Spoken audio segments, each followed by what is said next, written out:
greatest triumph of civilization is often seen as our mastery of heat. Yet our conquest of cold is an equally epic journey, from dark beginnings to an ultra-cool frontier. In the last 100 years, cold has transformed the way we live and work. Imagine supermarkets without refrigeration or frozen food, skyscrapers without air conditioning, hospitals without MRI machines or liquid oxygen. We take for granted the technology of cold, yet it has enabled us to explore outer space and the inner depths of our brain. And as we develop new ultra-cold technology to create quantum computers and high-speed networks, it will change the way we work and interact. By the late 19th century, the ultimate extreme of cold had a number, -273 degrees Celsius, and a name, absolute zero. A frontier so enticing that rival physicists from all over Europe began a race towards this absolute limit of cold. It was a high-stakes pursuit, one that continues even now as we explore a strange quantum world where fluids appear to defy gravity and electricity flows freely without resistance.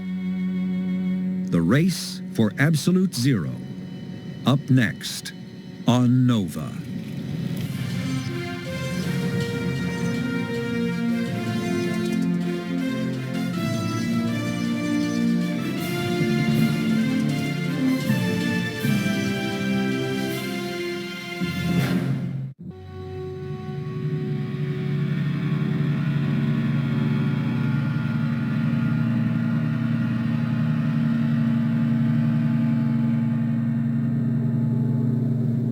A century ago, Antarctic explorers were pushing further and further towards the coldest place on Earth, the South Pole, where temperatures can plummet to -80 degrees. The competition to reach this goal was matched by a less publicized but equally daunting scientific endeavor, the attempt to reach the coldest point in the universe, absolute zero. Was it possible to attain this ultimate limit of temperature, -273 degrees Celsius? Only in a laboratory, by liquefying gases, could scientific adventurers take the first steps towards this holy grail, a place where atoms come to a virtual standstill, utterly drained of all thermal energy. Among the front runners in the race towards absolute zero was James Dewar, a professor at the Royal Institution in London. It will be the greatest achievement of our age. In 1891, he gave one of his celebrated Friday night public lectures on the wonders of the supercold to celebrate the centenary of his great predecessor, Michael Faraday. The descent to a temperature within 5 degrees of zero would open up new vistas of scientific inquiry, which would add immensely to our knowledge of the properties of matter. James Dewar is a canny and I think very ambitious, practically minded Scottish scientist. He could really show both his colleagues and the fee-paying audiences some of the secrets of nature. Take this rubber ball. It bounces well, I think you'll agree. But let's see what happens after a few seconds immersion in liquid oxygen. Dewar invented a thermal insulated container to carry out his research, and scientists to this day still call it a Dewar flask. Now, let's see what happens.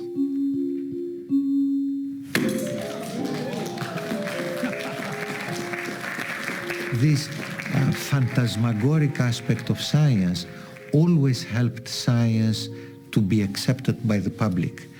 Though it is a little mystifying, it did play a role of having society, having the public accept that these weird people in the laboratories are doing truly interesting, if not magical things.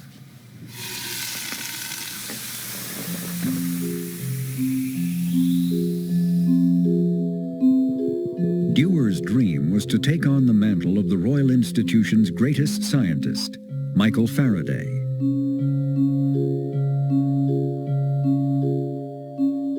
"70 years earlier, Faraday had done experiments showing that under pressure, gases like chlorine and ammonia liquefy. He was curious to see if this method of pressurizing gases into liquids could be used for all gases. But some, what he called the permanent gases, oxygen, nitrogen, hydrogen, would not liquefy, no matter how much pressure he applied. So he abandoned this line of research." Faraday's was a mind full of subtle powers, of divination into nature's secrets. And although unable to liquefy the permanent gases, he expressed faith in the potentialities of experimental inquiry. The lowest point of temperature attained by Faraday was minus 130 degrees centigrade. It was not until 1873 that a Dutch theoretical physicist, van der Waals, finally explained why these gases were not liquefying. By estimating the size of molecules and the forces between them, he showed that to liquefy these gases using pressure, they each had to be cooled below a critical temperature. At last he had shown the way to liquefy the so-called permanent gases was to cool them. Oxygen was first, and then nitrogen, reaching a new low temperature of almost minus 200 degrees centigrade. Only the last of the permanent gases remains to be liquefied. Hydrogen, in the vicinity of minus 250 degrees centigrade. It will be the greatest achievement of our age, a triumph of science. Dewar was determined to be the first to ascend what he called Mount Hydrogen, but he was not alone.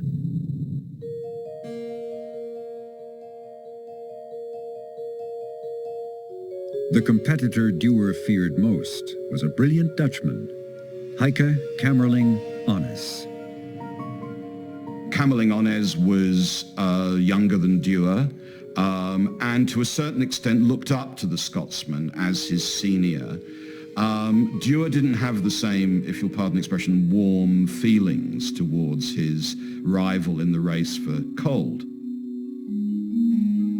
Dewar recognized that Kamerlingh Onnes had a new radical approach to science and was planning an industrial-scale lab.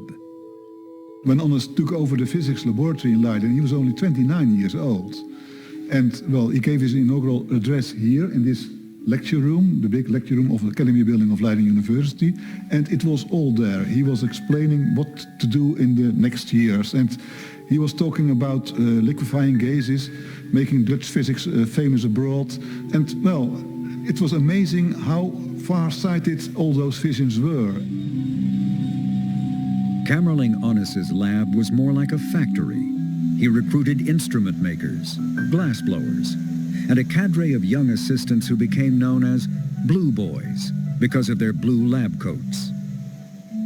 Later, he set up a technical training school, which still exists to this day. Dewar and Onnes could not have been more different.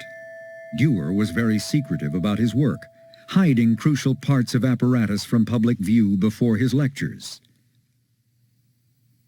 Onnes, on the other hand, openly shared his lab's steady progress in a monthly journal.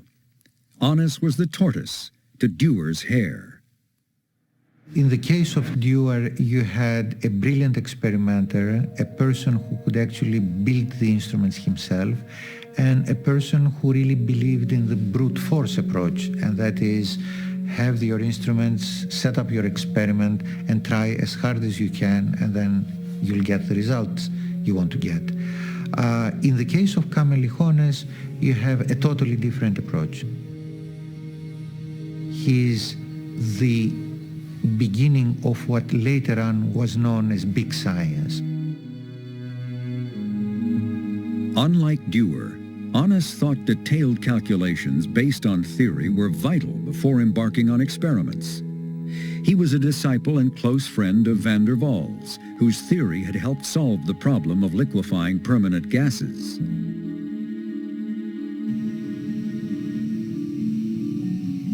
Though their approaches were different, Kamerlingh Onnes and Dewar used a similar process in their attempts to liquefy hydrogen.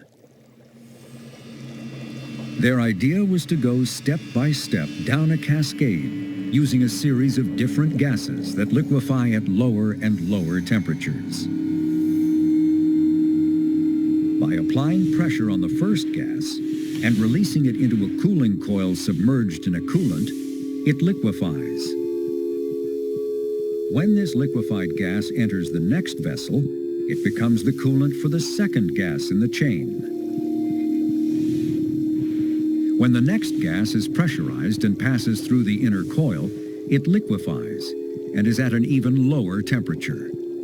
The second liquid goes on to cool the next gas, and so on. Step by step, the liquefied gases become colder and colder. Each one is used to lower the temperature of the next gas sufficiently for it to liquefy. In the final stage, where hydrogen gas is cooled, the idea was to put it under enormous pressure, 180 times atmospheric pressure, and then suddenly release it through a valve. This would trigger a massive drop in temperature, sufficient to turn hydrogen gas into liquid hydrogen at minus 252 degrees, just 21 degrees above absolute zero. Here was the risky bit, because his apparatus was going down in temperature, getting very, very cold, so very fragile, quite easy to fracture, while at the same time the pressures he was working at were very, very high, so the possibility of explosion. He took the most amazing risks, both with himself, he was a lion of a man in terms of courage, and with those around him. All the equipment he was working with could have crumbled or blown up, and more than occasionally it did. Dewar had many explosions in his lab. Several times, assistants lost an eye as shards of glass catapulted through the air. In the notebook, he actually jots down many details of what happened in the apparatus, but not what happened to his assistants. So somehow you get the impression that apparatus is more important than the assistants.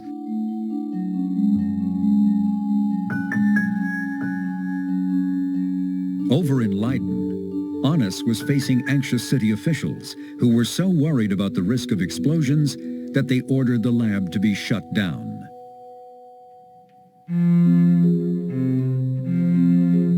Dewar wrote a letter of protest on behalf of Onnes.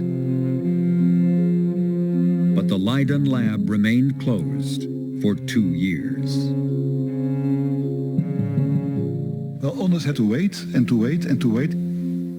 Dewar was already starting with liquefying hydrogen, and Onnes had the apparatus to do so too, but it just couldn't start, so we had lost the battle before it was even begun.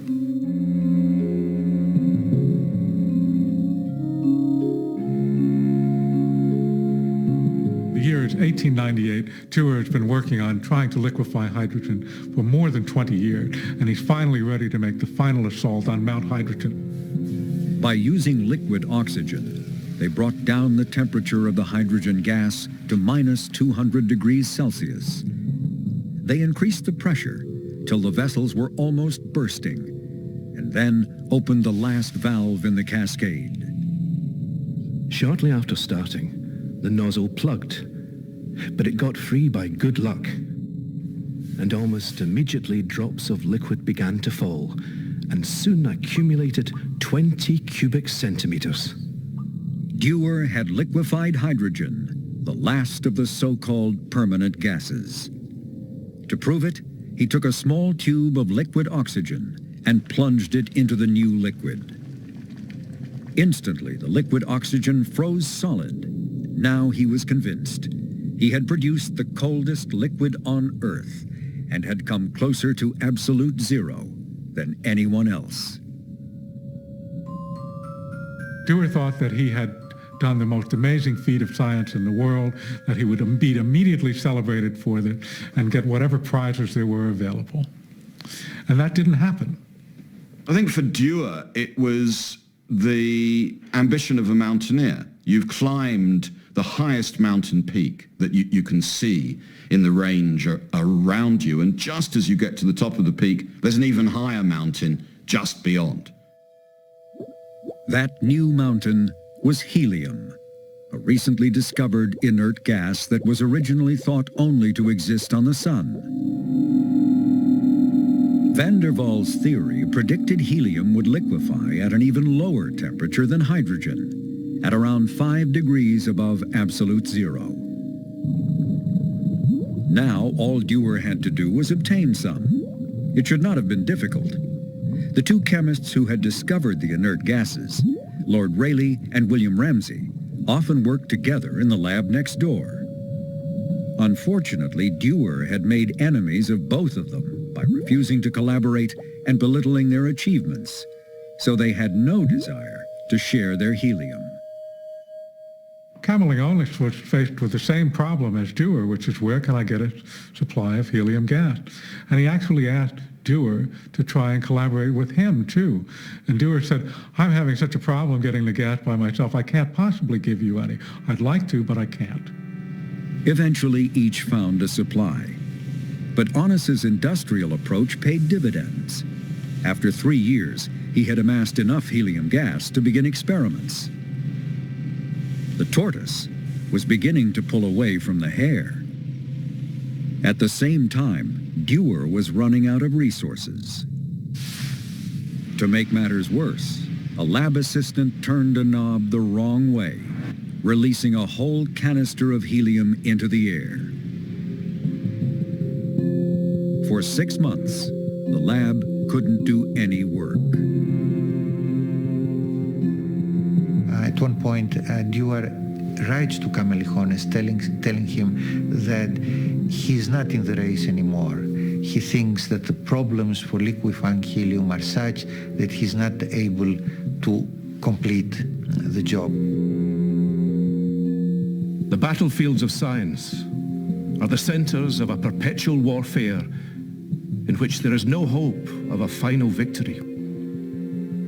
To serve in the scientific army, to have shown the initiative, is enough to satisfy the legitimate ambition of every earnest student of nature. Thank you.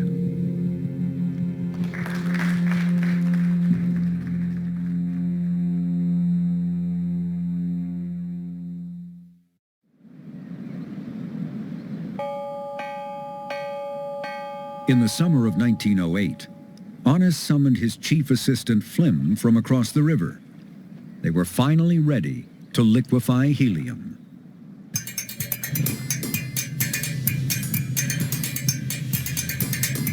At 5:45 on the morning of July the 10th, he assembled his team at the lab.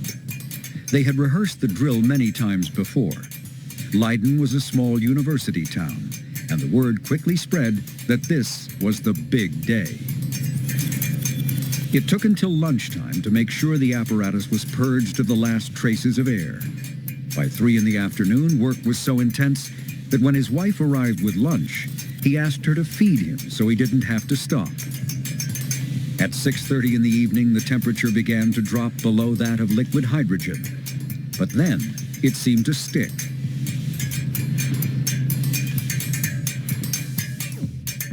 Onnes doesn't know why this is. And a colleague comes in and he suggests that that means maybe they've actually succeeded and they don't even know it yet.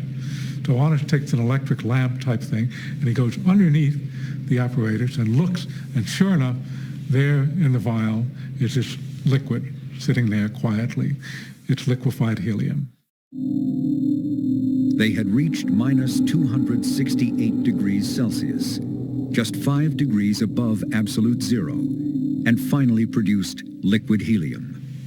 This monumental achievement eventually won Onnes the Nobel Prize. When James Dewar heard that he had lost the race to Camerlingionis, it reignited a festering resentment. Dewar berated his long-suffering assistant Lennox for failing to provide enough helium. Only this time, Lennox had had enough. He walked out of the Royal Institution, vowing never to return until Dewar was dead. And he kept his word.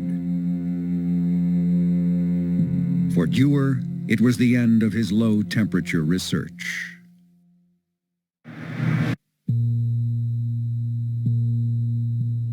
James Dewar's dream of reaching absolute zero was over. Although he had won the first race to liquefy hydrogen, it never attracted the same accolades as liquefying helium. He abandoned low-temperature physics and moved on to investigate other phenomena, such as the science of soap bubbles. I think it's really impressive how often scientists do seem to be driven by the spirit of competition, by the spirit of getting there first. But what's really fascinating about these races, the race for absolute zero, is that the goalposts move as you're playing the game. The race in science is not for a predetermined end, and once you're there, the story's over, the curtain comes down. That's not at all what it's like. Rather, it turns out you find things you didn't expect. Nature is cunning, as Einstein would have said, and she is constantly posing a new challenge, unanticipated by those people who start out on the race. This is just what happened in Leiden, as Onnes's team began to investigate how materials conduct electricity at very low temperatures. They observed in a sample of mercury that at around 4 degrees above absolute zero, all resistance to the flow of electricity abruptly vanished. Onnes later invented a word to describe this new phenomenon. He called it superconductivity.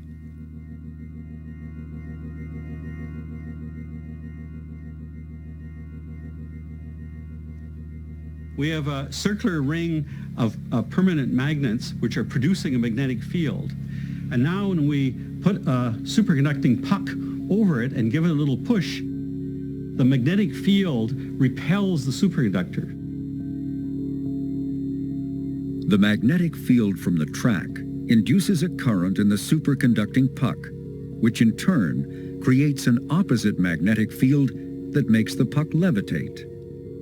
And it produces a magnetic field like a North Pole against the North Pole, and that's why you have the repulsion. As the puck warms up, its superconducting properties vanish, along with its magnetically induced field. For decades after its discovery in 1911, the underlying cause of superconductivity remained a mystery. Every major physicist, every major theoretical physicist had his own theory of superconductivity. Everybody tried to solve it, but it was unsuccessful. There were more surprises ahead. In the 1930s, another strange phenomenon was observed at even lower temperatures. This rapidly evaporating liquid helium cools until at 2 degrees above absolute zero, a dramatic transformation takes place. Suddenly, you see that the bubbling stops and that the surface of the liquid helium is completely still. The temperature is actually being lowered even further now, but nothing particularly is happening. Well, this is really one of the great phenomenon in 20th century physics. The liquid helium had turned into a superfluid, which displays some really odd properties. Here I have a beaker with an unglazed ceramic bottom of ultrafine porosity. Ordinarily, this container with tiny pores can hold liquid helium. But the moment the helium turns superfluid, it leaks through. We call this kind of flow a superflow. Superfluid helium can do things we might have believed impossible. It appears to defy gravity. A thin film can climb walls and escape its container. This is because a superfluid has zero viscosity.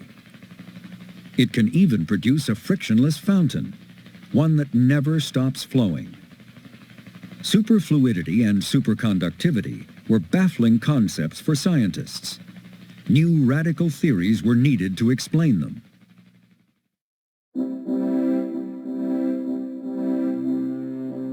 In the 1920s, quantum theory was emerging as the best hope of understanding these strange phenomena.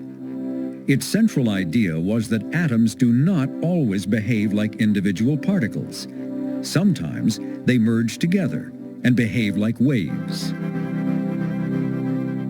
They can also be particles and waves at the same time. Even for great minds like Albert Einstein, this strange paradox was hard to accept.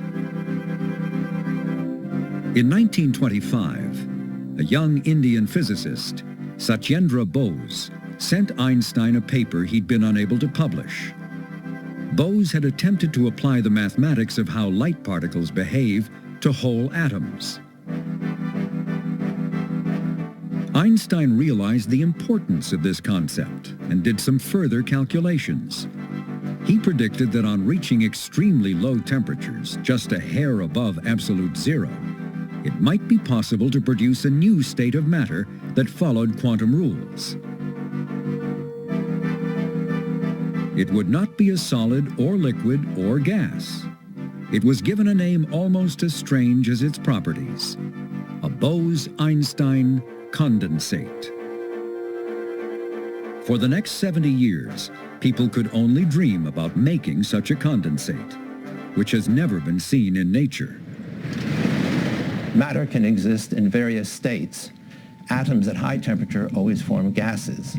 If you cool the gas, it becomes a liquid. If you cool the liquid, it becomes a solid. But under certain circumstances, if you cool atoms far enough to extremely low temperatures, they undergo a very strange transformation. They undergo an identity crisis. So let me show you what I mean by an identity crisis. When you go to low temperatures, the quantum mechanical properties of the atoms become important.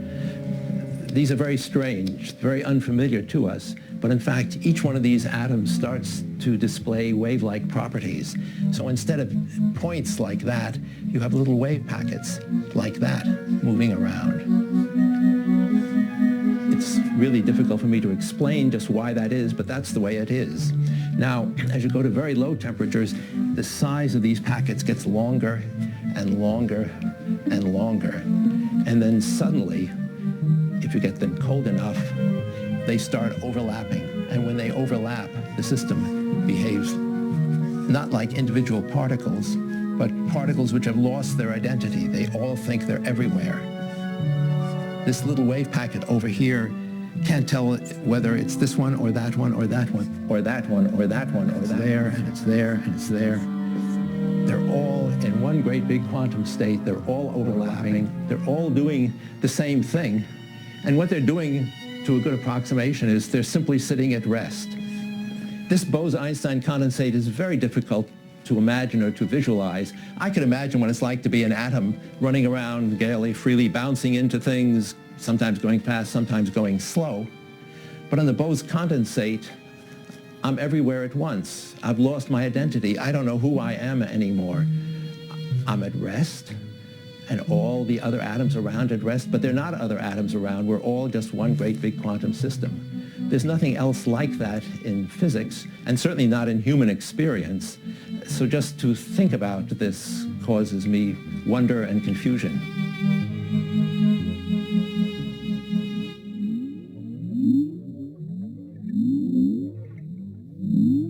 Dan Kleppner and his MIT colleague Tom Graytak began to try to make a Bose-Einstein condensate in hydrogen.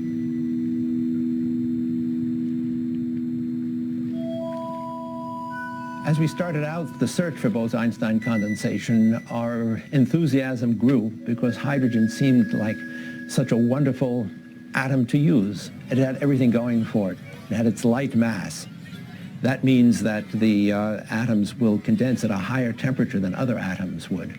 The atoms interact with each other very, very weakly. All the signals seem to be pointing to the fact that hydrogen was the atom for getting to Bose-Einstein condensation. Kleppner's idea was to cool the hydrogen atoms by making use of their magnetic poles. he used a strong magnetic field to create a cluster of atoms in a cold trap. Unfortunately, sometimes one atom flipped another, which triggered a release of energy that raised the temperature. It was a frustrating time for us because our methods were so complicated, we were having a hard time moving forward. Now others decided to take up the challenge. Two physicists from MIT met in Boulder, Colorado, and came up with a different approach to the problem. Rather than focusing on the lighter atoms of the periodic table, they hit upon the idea of using much heavier metallic atoms, like rubidium and cesium.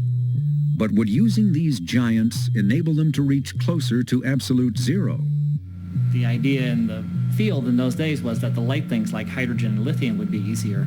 And there were some good reasons for thinking that, but we had other ideas. Yeah, sort of gut intuition in some sense. Their plan was to use a laser beam to cool the atoms, a technique that had already been tried by physicists at MIT.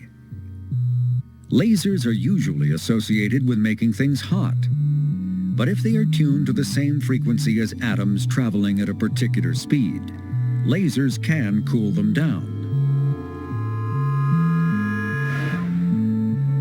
When the stream of light particles from the laser hits the selected atoms in the gas cloud, they slow down and become cold.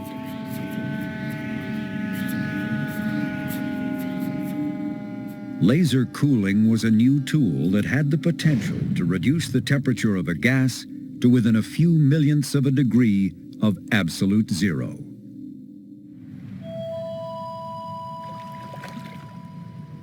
But Cornell and Wyman were not the only ones excited by this prospect.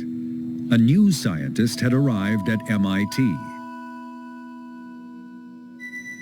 It was in late 91 or early 92 that we had an idea how a different arrangement of laser beams would be able to cool atoms to higher density. And it worked. And this was really a trigger point. I will never forget the excitement in those group meetings when we discussed what do we next. Because with higher density, there are many things you can do.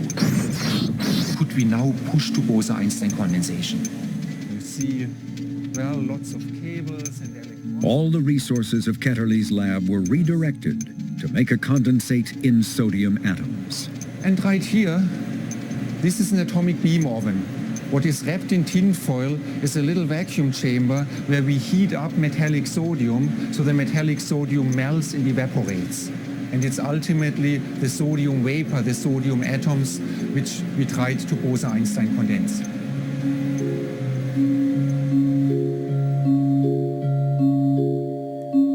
MIT, Boulder, and several other labs were chasing the same goal. It had echoes of the race to produce liquid helium almost a century earlier. As I tell my students today, anything worth doing is worth doing quickly because the science moves on and we're all mortal and you want to do things. While MIT was installing its sophisticated lasers, Carl Wyman's approach was small is beautiful.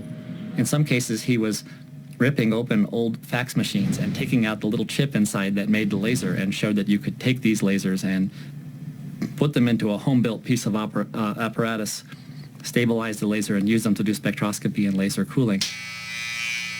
This is actually our first, what's called the vapor cell optical trap.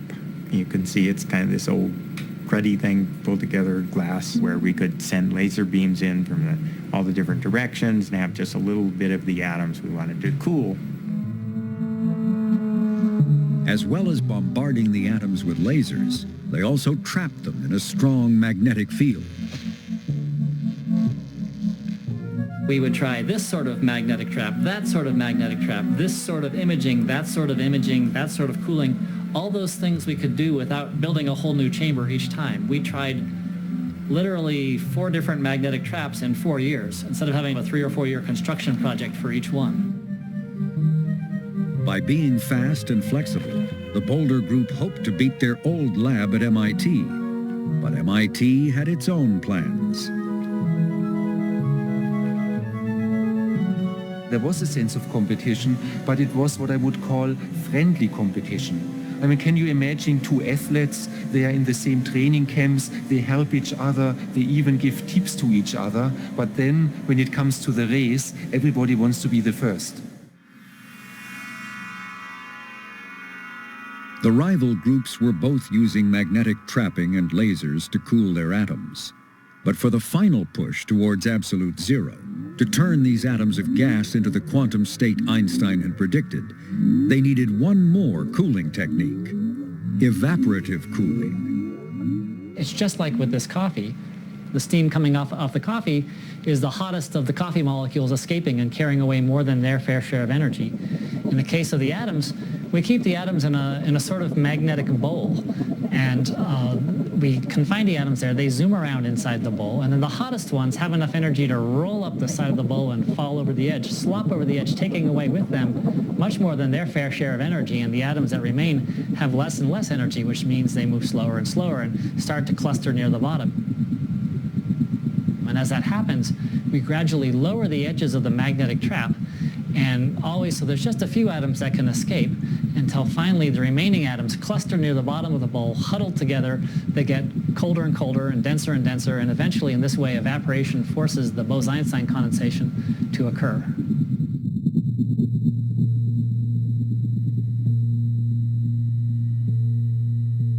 The race to produce a Bose-Einstein condensate was intensifying. At every major meeting, Eric Cornell and I gave talks or talked to each other. We were keenly aware that we were both working towards the same goal. In June 1995, the Boulder Group was working round the clock, knowing that MIT and several other labs were also poised to produce the first condensate. An official visit from a government funding agency was the last thing they needed. We didn't want to close down the lab or clean up our lab or put up posters. We wanted to work very hard. So the senior dignitaries in the three-piece suits and so on came in to the lab, and we left the lights off, and everyone continued to work. And I made them keep their voices down and talked to them rather in a hurried way, and then sort of shuffled them out the door. And they all had a slightly puzzled look on their face, because it probably had never happened to them before in the history of being a visiting committee, that they were treated with as little pomp. And later I actually met one of the guys who said, I suspected something was up that day, because otherwise you never would have dared to do that. June the 5th, 1995, turned out to be a big day in the history of physics. The Boulder Group seemed to have made what Einstein had theorized 70 years before, a Bose-Einstein condensate. Our first reaction was, wait, we got to be careful here, let's think of all the different knobs we can turn, checks we can make, and so on, to see if this really is Bose-Einstein condensation.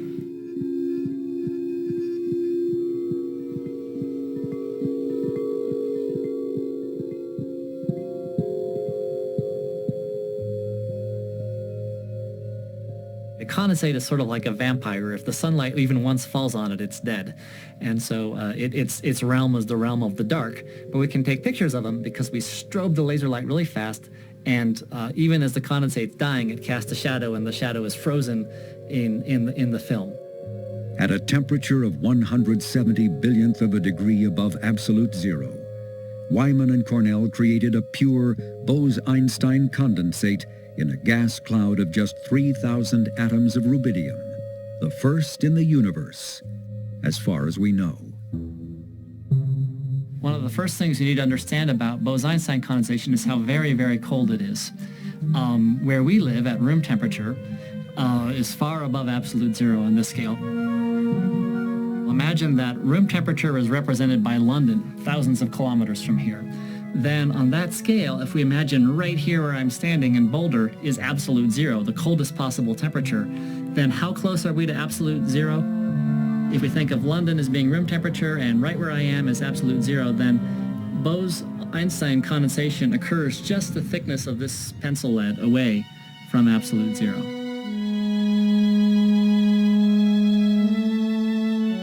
Within months of the Boulder Group's success, Wolfgang Ketterle produced an even larger condensate from 500,000 sodium atoms, slowed down to a virtual standstill, causing their wave functions to overlap to produce an entirely new state of matter. At last, quantum mechanics was more than just a theoretical construct. It was something that could be seen with the naked eye. Cornell, Ketterle, and Wyman shared the Nobel Prize for Physics in 2001. One of the things the Nobel Prize means, and the ceremony means, that everybody remembers Eric's the person who forgot to bow to the king. There was a breakdown of protocol on my part. There was no excuse because they actually drill us. It's more like you have a series of rehearsals practicing how to bow to the king, and I somehow managed to bollocks it up at the last possible moment.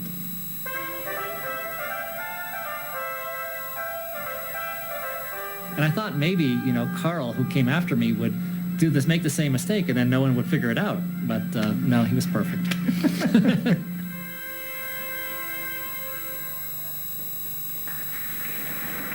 I heard about the Nobel Prize when I was woken up by a telephone call, which was at, I think, 5:30 in the morning. So you wake up, you go to the telephone, and somebody tells you, congratulations, you've won the Nobel Prize. You're still tired, your brain is not fully functional, but you realize this is big, and what you feel is pride for MIT, your collaborators, for yourself. It's wonderful to see that your work gets recognized and acknowledged in this way. Like any great adventure, the pursuit of science offers no guarantee of success. But for the godfather of ultra-cold atoms, persistence eventually paid off. In 1998, after 20 years of struggling to obtain a condensate in hydrogen, Dan Kleppner finally succeeded. For a few fleeting moments, his dream came true. Of course, we were delighted, and I think everyone was delighted, because we'd been working on it for so long. It's kind of embarrassing to have this group which helped start the work and was working away there fruitlessly while everyone was enjoying success. When we got it, everyone was happy. To see that an effort which lasted for 20 years, which took so much patience, frustration, and tenacity, to see that succeed is just emotional, it's liberating. I will never forget this standing ovation which Dan Kleppner received at the Varenna Summer School when he announced Bose-Einstein condensation in hydrogen. Everybody just got up and it was sort of like an opera where everybody just cheered and people were crying, and because everybody realized that they had finished the race, but too late, and it wasn't going to work out. But in some sense, they had really stimulated the whole field. So it was a very moving moment. For the pioneers who had realized Einstein's dream and created condensates, it was the end of an extraordinary decade of physics. Now there was a new challenge: to work out what to do with them. At Harvard, a Danish scientist, Lena Howe, had the idea of using a condensate to slow down light. We all have this sense, light is something that nothing goes faster than light in vacuum. And if somehow we could use this system to get light down to, to a human level, I thought that was just absolutely fascinating.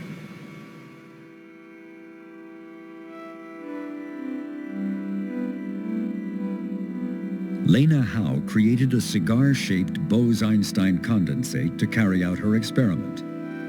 She fired a light pulse into the cloud. The speed of light is around 186,000 miles per second, but when the pulse hits the condensate, it slows down to the speed of a bicycle. So light pulse might start out being 1 to 2 miles long in free space. It goes into our medium.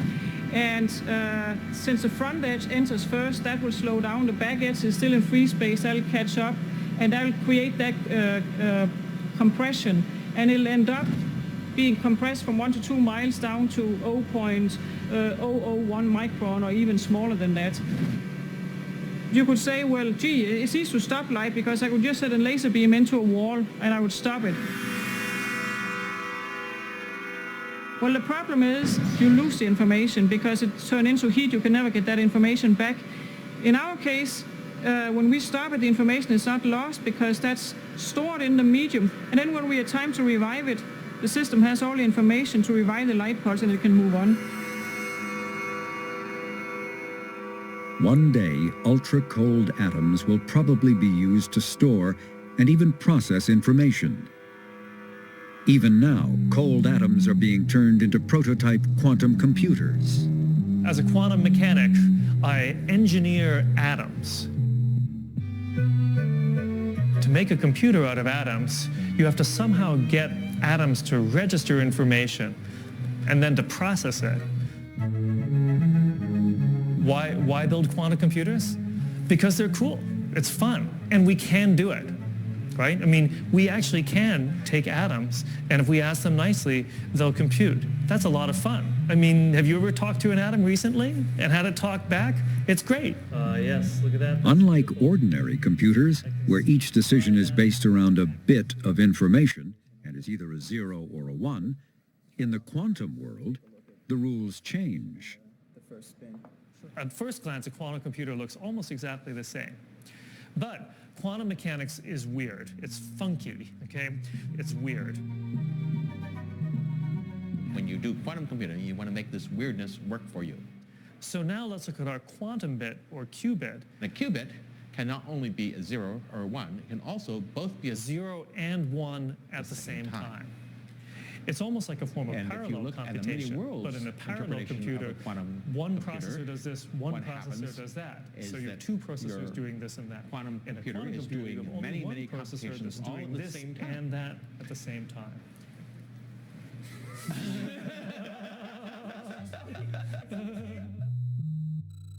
Today, computers are limited in the amount of information they can handle by the heat and number of the circuits. Here, within a giant Dewar flask, lies a prototype quantum computer surrounded by its supercooled, superconducting magnet. In the future, quantum computing could be used to predict incredibly complex quantum interactions, such as how a new drug acts on faulty biochemistry, or to solve complex encryption problems like decoding prime numbers that are the key to internet security. Already, supercooled quantum devices are mapping the magnetic activity of the brain. Often, the promised benefits from a scientific breakthrough take a long time to emerge. Many predicted that by this century, energy-saving superconducting power lines and maglev bullet trains would be crisscrossing the continents. Perhaps as world energy supplies decline, these technologies, once seen as too costly, will start to take off. This weird quantum world is part of a new frontier opened up by the descent towards absolute zero.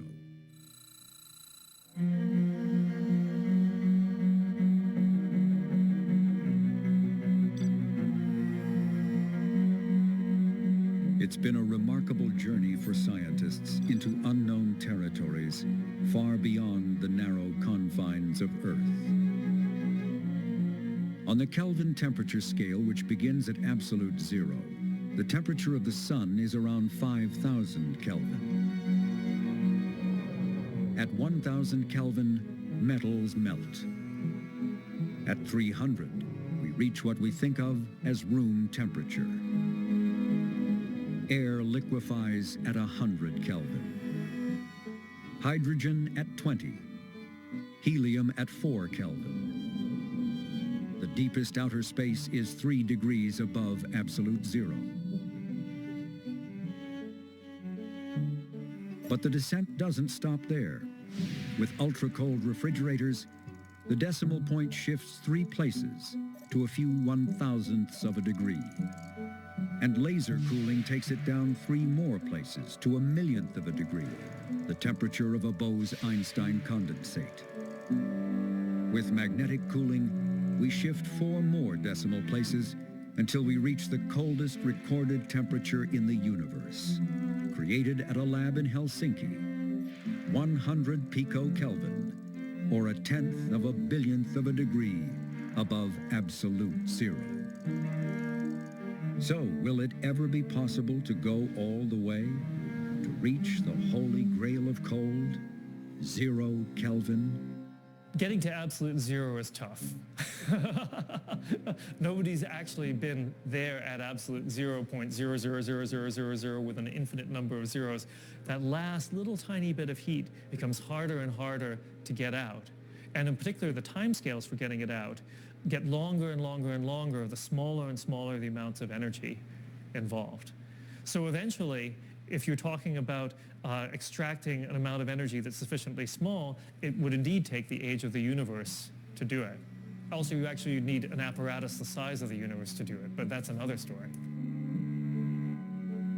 Absolute zero may be unreachable, but by exploring further and further towards this ultimate destination of cold, the most fundamental secrets of matter have been revealed. If our past was defined by our mastery of heat, perhaps our future lies in the continuing conquest of cold.